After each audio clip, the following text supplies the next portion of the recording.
School ପୋଷାକ ବଣ୍ଟନରେ ଦୁର୍ନୀତି ହୋଇଥିବା ଅଭିଯୋଗ ଆଣିଲା ବିଜେଡି। ନବରଙ୍ଗପୁର ଜିଲ୍ଲା ଶିକ୍ଷା ବିଭାଗ ସ୍କୁଲ ପୋଷାକ ବଣ୍ଟନରେ ଦୁର୍ନୀତି ହୋଇଥିବା ଅଭିଯୋଗ ଆଣିଛି ବିଜେଡି।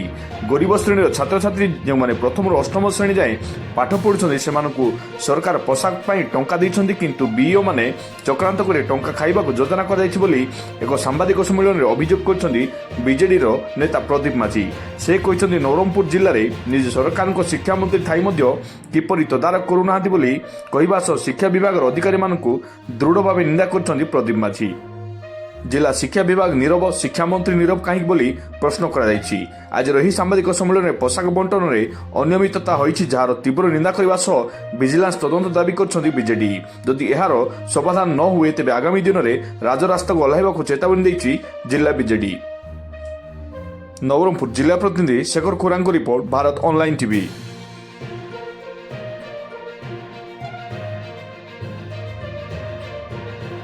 समग्र शिक्षा नवरंगपुर द्वारा जो गरीब छात्र छात्री मान प्रथम अष्टम श्रेणी जो मैंने पाठ पढ़ुं से पोशाक बंटन सरकार 5 टंका लेखा बीओ माने जो पापड़ाहांडी, उमरकोट और झरिगा बीओ एमाने सीधा सड़क धमक दौरान टीचर मान विशेषकर झरिगा ब्लॉक रे धमक दिखाई जदि पर्टिकुलर गोटे दुकान रु उमरकोट गोटे दुकान रु जब आपण मैंने पोशाक न नेबे ताहले आपण मानकर आपण ऊपर एक्शन नब एवं तांको मानसिक निर्यातना दिया जाए एवं से माने सीधा सड़क दुकानी माध्यम रे 80 टंका लेखा गोटे गोटे छात्र एवं छात्री पिछा डिमांड कर। तो यार आम दृढ़ प्रतिवाद करुचु। जिला प्रशासन संपूर्ण नीरव, डीओ संपूर्ण नीरव, एठार गणशिक्षा मंत्री निज जिला सी निजे नीरव।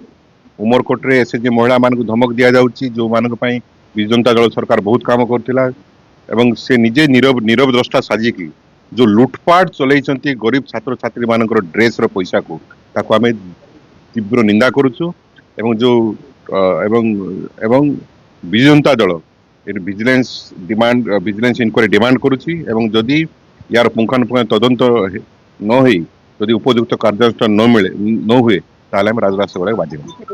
पाखापाखि 5 कोटी टंकार आत्मसात हवाकू जाउछि, कारण बर्तमान सप्लाई चली 5 कोटी टंकार आत्मसात हवा जाउछि। गोटे गोटे छात्र 220, छात्री 220, छात्र 250 टंका एवं सलमार कमी 310 टंका एवं मोटामोटी देखा गले 280 टका खर्च हो गोटे छात्र छात्री पिछा, बाकी टंका संपूर्ण भाव आत्मसात कर।